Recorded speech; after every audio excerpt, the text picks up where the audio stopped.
ദൈവനാമത്തിന് മഹത്വമുണ്ടാകട്ടെ. സങ്കീർത്തനങ്ങൾ 119:1. അപങ്കിലമായ മാർഗത്തിൽ ചരിക്കുന്നവർ, കർത്താവിന്റെ നിയമം അനുസരിക്കുന്നവർ ഭാഗ്യവാന്മാർ. അവിടുത്തെ കൽപ്പനകൾ പാലിക്കുന്നവർ, പൂർണ്ണ ഹൃദയത്തോടെ അവിടുത്തെ തേടുന്നവർ ഭാഗ്യവാന്മാർ. അവർ തെറ്റു ചെയ്യുന്നില്ല, അവർ അവിടുത്തെ മാർഗത്തിൽ ചരിക്കുന്നു. അങ്ങേക്കെതിരെ പാപം ചെയ്യാതിരിക്കേണ്ടതിനെ ഞാൻ അങ്ങയുടെ വചനം ഹൃദയത്തിൽ സൂക്ഷിച്ചിരിക്കുന്നു.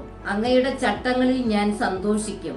അങ്ങയുടെ വചനം വിസ്മരിക്കപ്പെടുകയില്ല. ഞാൻ അങ്ങയുടെ പ്രമാണം പാലിക്കാനും പൂർണ്ണ ഹൃദയത്തോടെ അതനുസരിക്കാനും വേണ്ടി എനിക്ക് അറിവ് നൽകണമേ. അങ്ങയുടെ ഭക്തർക്ക് നൽകിയ വാഗ്ദാനം ഈ ദാസന് നിറവേറ്റി തരണമേ. സത്യത്തിന്റെ വചനം എന്റെ അധരങ്ങളിൽ നിശേഷം എടുത്തു കളയരുതേ. അങ്ങയുടെ പ്രമാണങ്ങളിൽ ഞാൻ ആനന്ദം കണ്ടെത്തുന്നു. ഞാൻ അങ്ങയുടെ പ്രമാണങ്ങളെ ആദരിക്കുന്നു. അങ്ങയുടെ വാഗ്ദാനം എനിക്ക് ജീവൻ നൽകുന്നു എന്നതാണ് ദുരിതങ്ങളിൽ എന്റെ ആശ്വാസം. അങ്ങയുടെ കൽപ്പനകളിൽ ഞാൻ വിശ്വസിക്കുന്നത് കൊണ്ട് അറിവും വിവേകവും ഉപദേശിച്ചു തരണമേ.